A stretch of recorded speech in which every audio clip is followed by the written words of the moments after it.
Hello everyone. Thank you all for watching the video and leaving such heartfelt comments. Wishing the whole family good health and peace.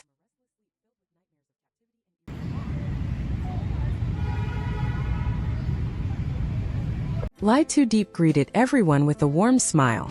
Hello everyone. I'm very happy to see you all again in this video. Thank you for always supporting and following me. I hope you enjoy this video and have a relaxing time. The story begins. James arrived at the woodworking factory and walked through the entrance, where he saw H, the manager, standing by the machines. Long time no see, H. How have you been? James asked with a friendly smile. H looked up and greeted him warmly. Yes, it's been a while since you visited the factory. Everything is still fine, sir. James glanced around the factory, observing the operations. I see you're managing well. I don't need to come check so often, it seems. Everything running smoothly. H nodded. Thank you, I've been doing my best to manage it well. The factory is operating as usual, and we have plenty of wood coming in. James raised an eyebrow. Where are you sourcing the wood from? H explained. After the incident with Mr. John, I've been buying only from the locals. It's safer, even though it's a bit more expensive. James nodded in agreement. Yes, that makes sense. But be sure to double-check everything to avoid any issues. How's the revenue holding up? H replied. The revenue for the last 3 months is 3 billion. But after deducting costs, the profit is only 900 million. James thought for a moment, then said, You need to find a way to improve this situation. The summer heat is coming soon, so replace all the regular fans with air conditioning fans for the workers. Also, make sure you have machine maintenance and warranties in place to avoid any breakdowns. H took notes, nodding as he listened. Yes, I'll take care of it. James continued. Also, consider raising the workers' wages, since they'll have to work harder in the heat. And for the waste, please get in touch with the recycling companies. H nodded again. I will do that. Thank you for your trust. James smiled and placed a hand on H's shoulder. You're doing great here. Just keep it up. Good luck. With a final nod, James left the factory, feeling confident that everything was in capable hands. After returning from the market, Diep walked into the hut with a warm smile, carrying food for Hockey. She gently set the bag down and called out to him. I bought some food for you, Hockey. Hockey perked up, wagging his tail as Diep walked over and hugged him, stroking his soft fur. I've missed you so much, she murmured, her voice full of affection. I haven't been able to visit you lately. Have you been lonely? She asked, her eyes softening as she gazed at him. Hockey gave a soft bark as if to say, No, I'm okay. Diep smiled and rubbed his head lovingly. In a few days I'll talk to my mom, and then I'll be back with you, okay? Diep said, sitting down beside him. She looked at him with fondness before asking, By the way, does James come here often to visit you? Hockey tilted his head as if trying to understand her question, making Diep laugh. I've been so busy with work, but today I bought some sausages for you, she said, placing the food in front of him. Eat up, Hockey. She paused for a moment, gazing out the window. It's been such a long time since I came back to the farm. Everything looks just the same, but the plants, they've grown so fast, haven't they? She said with a chuckle. Looking at the garden, she added, Look at how quickly the cucumbers have grown. We'll have a good harvest soon. Diep's smile widened as she thought about the farm's progress. I wanted to go up the mountain today to gather herbs, but because of the rain I couldn't. So, I decided to visit the farm and take care of the chickens and ducks instead. She stood up, stretching slightly. I also need to renovate the garden a bit today. It's growing fast, isn't it? After finishing her tasks, Diep stood up, patting Hockey one last time. Aren't you asleep yet? Thank you for taking care of the farm for me. Hockey looked up at her with a soft bark as if to say, I'm doing just fine. Diep smiled and hugged him again. I'll be back in a few days to visit you again. Stay here and watch over the farm for me, all right? She said softly, giving him a final hug. She turned to leave, glancing back at Hockey one last time. I miss you too, Hockey, but I can't bring you along this time. I'll talk to my mom and I'll be back with you soon. Remember to eat well and don't run around too much. Standing by the door, she gave him one more wave. I'm going now. She stopped for a moment, looking back once more at Hockey. Be careful and take care of the house, all right? Goodbye, Hockey. With that, Diep walked out the door, leaving the hut behind as she ventured back to her tasks. Diep reached the door just as James pulled up in his car. He stopped the car, seeing her about to leave, and called out, "Where are you going?" She turned to face him with a gentle smile. "I was just going to the barn to take care of the chickens." James smiled back and opened the car door. "Actually, I was about to call you. I've got a surprise gift for you." Diep's curiosity piqued. "What's the surprise?"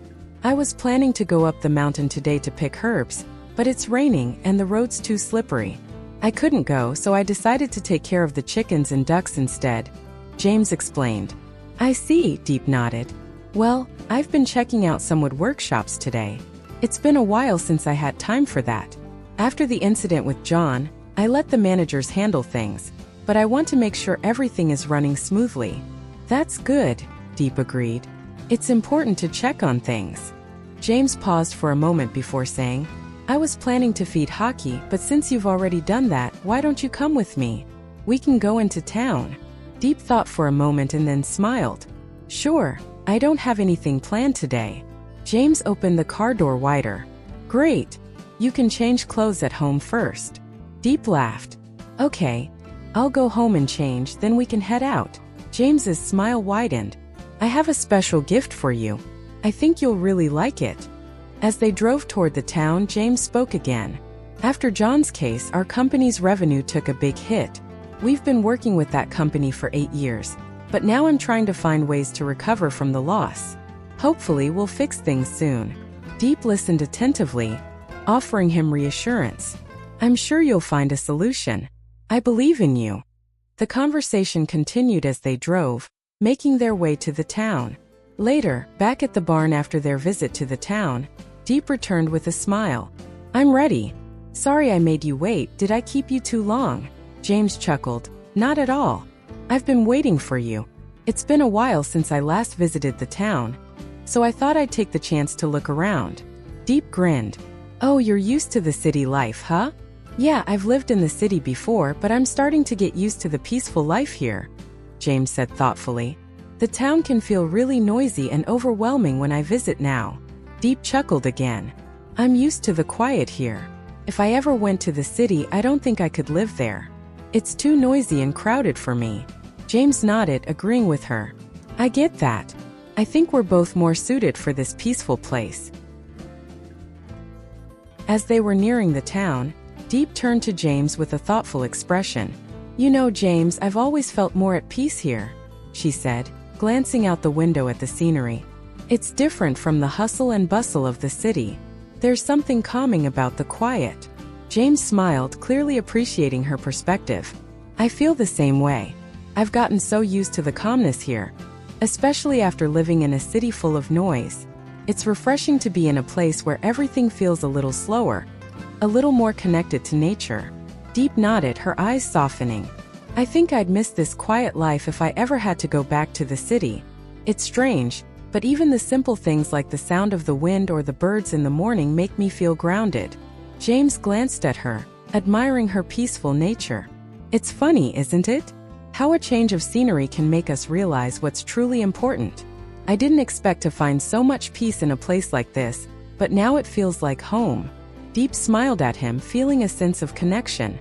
"I'm glad you feel that way. It's nice to share this quiet with someone who understands." There was a brief moment of silence, comfortable and warm, before James spoke again. "I think we both found what we needed here. A sense of calm, a sense of belonging." "Yeah," Diep said quietly. "Sometimes it's not about where we are, but who we're with and how we feel in the moment. This place, it makes me feel at ease." James reached over, giving her a reassuring smile. "And I'm glad we both found it here." As James and Diep stood outside the barn, James reached into his bag and pulled out a carefully wrapped book. "I've got a little surprise for you," he said with a smile, handing it to Diep. Diep took the book and raised an eyebrow, her curiosity piqued. "What's this?" James smiled as he explained. "It's a book about the medicinal plants of Vietnam. I had it specially ordered just for you." Deep's eyes widened in surprise. Wow, thank you. What's inside? James continued. There's another book too, about holistic healing methods and 500 great remedies. It's all in there. Every plant and remedy you could need. There are even pictures. Diep eagerly flipped through the pages, her eyes scanning the rich content. This is incredible. I can't wait to dive in, she said, clearly excited. James smiled, watching her enthusiasm. I've already ordered some more books for you. You can learn all about herbs, remedies, and healing methods. This is just the beginning. Diep looked at him, touched by the thoughtful gesture. Thank you so much. I'll make sure to study hard and learn everything. James gave her a warm smile. Take your time, but when you're ready, you'll be the one healing people. The conversation turned more reflective as James asked, do you know what the meaning of life is? Diep paused for a moment, considering the question. I'm not sure. I think it's different for everyone, right? James nodded thoughtfully. For me, it's about having a job you love, a family you care for, and a place to call home. Diep smiled, the words resonating with her. I understand. I've always dreamed of having a family, a home, and doing something I'm passionate about. James smiled back, his eyes full of admiration. I'm happy to see you finding your passion, Diep. So many people are still searching for it, but you've already found yours. Keep going. Diep's heart warmed at his encouragement. I will. Thank you. James added softly. I believe you'll help so many people with what you're learning. As the sun began to set, James glanced out the window. Let's head back, it's getting late. Diep nodded, looking down at the books she was holding. Yes, we should go. I'll make sure to study these books well. Thank you again. James smiled at her dedication. No need to thank me, just keep learning. You're going to be amazing at this. With that, Diep waved as they drove off, feeling a renewed sense of purpose. I'll do my best, she promised, her heart full of determination.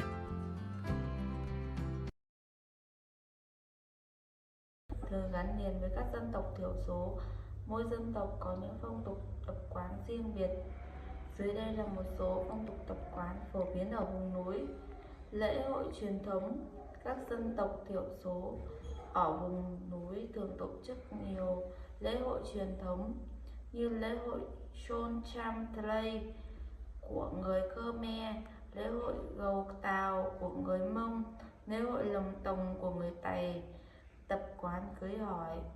Phong tục cưới hỏi ở vùng núi thường rất đặc sắc, như việc tổ chức lễ cưới tập thể, lễ cưới truyền thống với nhiều nghi thức phức tạp. Tập quán tang lễ. Phong tục tang lễ ở vùng núi thường rất đặc biệt, như việc tổ chức lễ tang truyền thống với nhiều nghi thức phức tạp, việc sử dụng các loại nhạc cụ truyền thống trong tang lễ. Sản xuất nông nghiệp. Người dân vùng núi thường sống dựa vào sản xuất nông nghiệp như trồng lúa, trồng ngô, trồng sắn. Tập quán mặc trang phục của người dân vùng núi thường mặc các trang phục truyền thống